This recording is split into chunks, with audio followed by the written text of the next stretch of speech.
وہ جوان جو ہی پروان چڑھا ان فوان شباب آیا تو اس کی پیشانی سجدے کے تقدس سے مالا مال ہو گئی، اس کی آنکھوں میں حیا اور شرم کے پہرے آ گئے، اس کے خیالوں میں پاکیزگی آ گئی، اس کی زندگی کے شب و روز نیکی کے ماحول میں بسر ہونے لگے، اس کی راتیں ذکر الہی میں، تلاوت کلام مجید میں اور دن یاد الہی میں روزے سے گزرنے لگے۔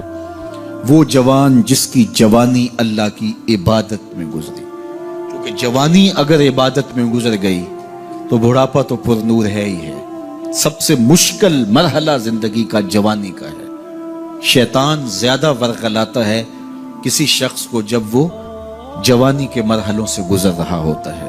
تو جس کی جوانی خیریت کے ساتھ گزر گئی اور اس نے اپنی جوانی کے تقدس کو محفوظ رکھ کے منزل تک پہنچا لیا، اپنی عصمت کے جوہر کی حفاظت کی، اپنی آبرو کو لٹنے نہیں دیا، اپنی آنکھوں کی شرم و حیا پر پہرے بٹھائے اور آنکھ کو برباد نہیں ہونے دیا اور اپنی زندگی کے تقدس کا پہرا دیا، تو جو جوان اپنی جوانی کو خیریت کے ساتھ گزار گیا۔ کسی نے کہا تھا نا، کتاب زیست کا ایک اور باب ختم ہوا، شباب ختم ہوا، ایک عذاب ختم ہوا۔ تو جوانی جس کی منزل تک پہنچ گئی خیریت کے ساتھ، عافیت کے سائے میں۔ مشکل تو بڑا ہے جوانی کو منزل تک لے جانا، خیریت کے ساتھ، داغدار نہ ہونے دینا، جوانی کے تقدس کو رسوا نہ ہونے دینا، عصمت کے جوہر پہ کالک نہ لگنے دینا، خواہشات کو غالب نہ آنے دینا۔ آسان کام تو نہیں ہے، مشکل کام ہے، لیکن اگر کوئی مشکل کاٹ گیا، جوانی کے تھوڑے سے ایام میں گزار گیا، اللہ اکبر۔ حضرت شیخ خطلی کہتے ہیں، داتا گنج بخش علی حجویری علیہ رحمہ کے مرشد ہیں، الدنیا یوم ولنا فیہا صوم۔ وہ کہتے ہیں دنیا ایک دن ہے، ہم روزہ رکھ کے گزار رہے ہیں۔ تو روزہ رکھ کے سارا دن گزر ہی جاتا ہے، دوپہر بھی آتی ہے گزر جاتی ہے، اور عصر کا وقت بھی آتا ہے گزر جاتا ہے، کھانے کا وقت بھی آتا ہے، چائے کا وقت بھی آتا ہے، سب کچھ ہوتا ہے لیکن گزر جاتا ہے، افطار تک بندہ پہنچ جاتا ہے۔ جس نے زندگی روزے کی طرح گزار دی، جس نے جوانی روزہ رکھ کے گزار دی، خواہشات کو بے قابو نہیں ہونے دیا، مشکل کام تھا لیکن اس نے مشکل کام کر دکھایا۔ اجر کتنا بڑا ہے، سنیے اللہ کے محبوب کی زبان سے سنیے۔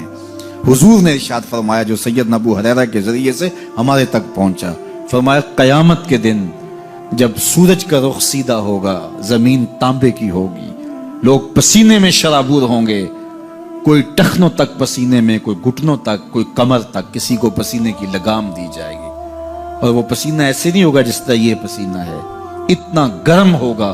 ابن رجب حنبلی کہتے ہیں اس پسینے کا ایک قطرہ اگر احد پہاڑ پہ ڈال دیا جائے تو وہ پگھل جائے، اتنا گرم ہوگا، بدبودار اتنا ہوگا، ایک قطرہ دنیا پہ ڈال دیا جائے، انسان کیا جانوروں کے دماغ بھی پھٹ جائے، اس پسینے میں لوگ شرابور ہوں گے۔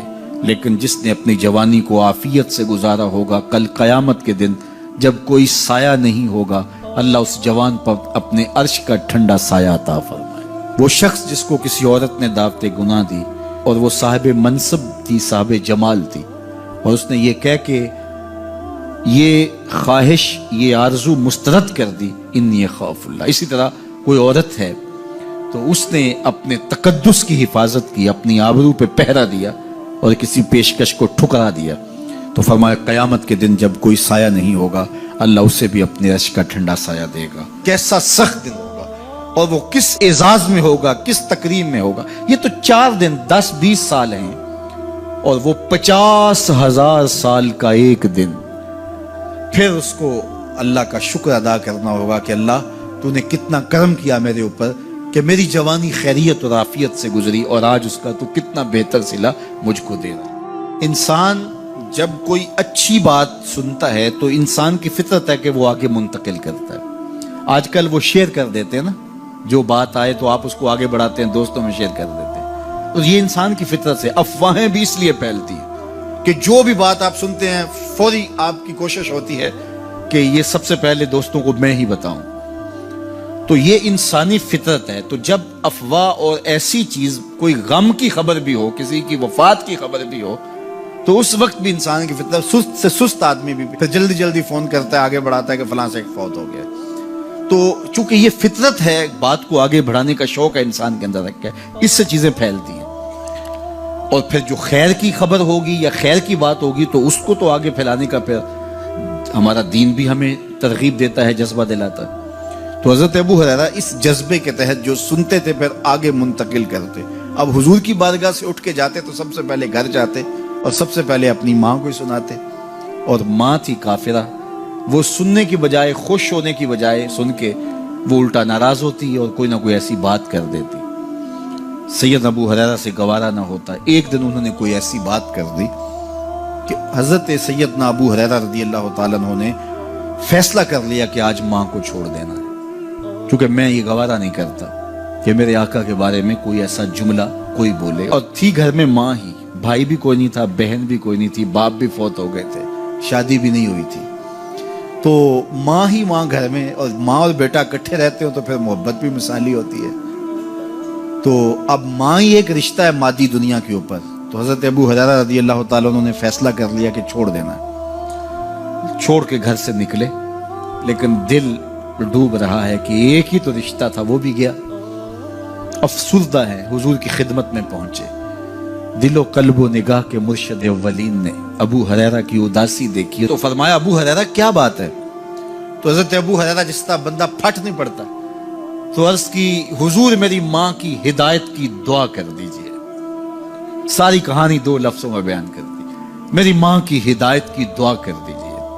حضور نے نہیں پوچھا کیا ہوا، کیا ماجرا ہوا، فوراً ہاتھ اٹھ گئے، اور لفظ کیا تھے؟ اللہم اہد ام ابی ہریرہ تھا، اے اللہ ابو ہریرہ کی ماں کو ہدایت دے دے۔ ادھر انہوں نے بے چینی سے یہ بات کہی، ادھر حضور کے ہاتھ اٹھے، پھر ان اٹھے ہوئے ہاتھوں کو خالی تو موڑا ہی نہیں جاتا، اجابت کا صحرا عنایت کا جوڑا، دلہن بن کے نکلی دعائے محمد صلی اللہ علیہ وسلم۔ تو حضور علیہ السلام نے ہاتھ اٹھا دی، حضرت ابو ہریرہ نے دوڑ لگا دی۔ کسی نے پوچھا ابو ہریرہ آج بڑی جلدی ہے؟ کہا آج ہی تو دیکھنا چاہتا ہوں، گھر پہلے میں پہنچتا ہوں یا حضور کی دعا پہلے پہنچتی؟ جا کے دروازے کو دستک دی، اندر پانی کے کھنکنے کی آواز آ رہی تھی جس طرح کوئی غسل کر رہا ہو۔ آواز دی تو آواز آئی، بیٹا ابو ہریرہ ٹھہرو، میں بھی آئی۔ کہا لہجے سے سمجھ گیا اس میں محمد عربی کی دعا بول رہی ہے۔ تھوڑی دیر کے بعد میری ماں آئی، تازہ آثار وضو سے اور غسل کی وجہ سے ان کے جو ہے وہ بالوں سے قطرے ٹپک رہے تھے، اور لبوں پر میرے حضور کا کلمہ جاری تھا۔ اللہ اکبر، سیدنا ابو ہریرہ تیرے مقدر پہ قربان۔ ایک سفر میں حضور علیہ السلام اور اصحاب گامزن تھے کہ راستے میں قیام کیا، تو ایک قبیلے کی صلح کروانے کے لیے حضور علیہ السلام تشریف لے گئے۔ وہاں کچھ تاخیر ہو گئی تو صحابہ نے حضرت ابوبکر صدیق کو کہا کہ حضور رک گئے ہیں تو نماز کا وقت جا رہا ہے، آپ نماز پڑھا دیجیے۔ تو حضرت ابوبکر صدیق رضی اللہ تعالیٰ عنہ مصلی پہ کھڑے ہو گئے۔ اب نماز شروع ہوگی، ادھر سے حضور بھی فارغ ہو گئے، تو آقا کریم تشریف لائے۔ تو آقا کریم علیہ السلام جو ہی تشریف لائے تو صحابہ کی صفیں بندی ہوئی تھی، حضور کو دیکھا انہوں نے راستہ چھوڑ دیا۔ پیچھے سے لے کر کے مصلی تک صحابہ نے حالت نماز کے اندر حضور کے لیے راہ کشادہ کر دی۔ کاش کہ یہ حدیث سب لوگوں نے پڑھی ہوتی اور امت میں اتنے فرقے نہ بنتے، اور یہ سوچ کبھی نہ پنپتی کہ نبی کے خیال سے نماز ٹوٹتی ہے۔ یہاں تو راستے چھوڑے جا رہے ہیں، یہاں تو پروٹوکول دیا جا رہا ہے۔ اللہ اکبر، اور یہ حدیث کہیں چھپی نہیں ہے، بخاری کے اندر چھپی ہوئی۔ اللہ اکبر، آقا کریم علیہ السلام تشریف لائے تو صحابہ نے راستہ چھوڑنا شروع کر دیا، نماز بھی چل رہی ہے اور حضور کا راستہ بھی چھوڑ رہے ہیں۔ بالکل حضرت ابوبکر صدیق کے پیچھے آ کے حضور کھڑے ہو گئے۔ وابو بکر لا یلتفت یمینا ولا یسارا، جب آپ نماز پڑھتے تھے تو نہ دائیں دیکھتے نہ بائیں دیکھتے، پوری توجہ انہماک ہوتا۔ وہ اپنی کیفیات کے جہان میں ڈوبے تھے اور حضور آ کے پیچھے کھڑے ہو گئے۔ صحابہ نے اپنے ہاتھوں کی پشت پہ ہاتھ مارنے شروع کر دیے۔ مقعن و تصدیہ، قرآن نے تالی لگانا، سیٹی مارنا، یہ شیطانی اعمال ہیں، لیکن ہاتھ کی پشت پہ ہاتھ مار کے متنبع کرنا یہ مختلف مواقع کے اوپر یہ جائز ہے۔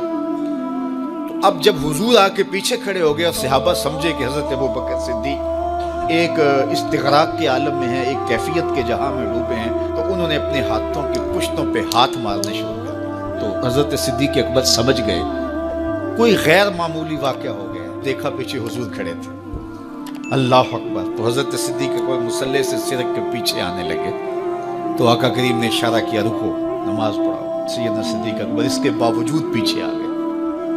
کبھی ہوتا ہے حکم اور کبھی ادب آگے ہوتا ہے، اللہ اکبر۔ حضرت سیدنا علی المرتضیٰ رضی اللہ تعالی عنہ کو کہا نا حضور نے صلح حدیبیہ کے موقع پہ، صلح نامہ لکھوایا جا چکا تو لکھا یہ محمد رسول اللہ اور قریش کی جانب سے ہے۔ تو عروہ نے کہا اگر محمد رسول اللہ مان لیں ہم تو پھر لڑائی کس چیز کی ہے؟ تو اس لیے محمد رسول اللہ نہیں، محمد بن عبداللہ لکھا جائے۔ تو وہ اس بات پہ بضد ہو گئے، اور اگر ایسا نہیں ہوتا تو معاہدہ ٹوٹ رہا تھا۔ تو حضور نے حضرت علی المرتضیٰ سے کہا کہ چلو رسول اللہ کا لفظ مٹا دو۔ عرض کی میں تو نہیں مٹاؤں گا، میں تو نہیں مٹاؤں گا، یہ نام میں تو نہیں مٹا سکتا۔ پھر حضور نے خود مٹایا۔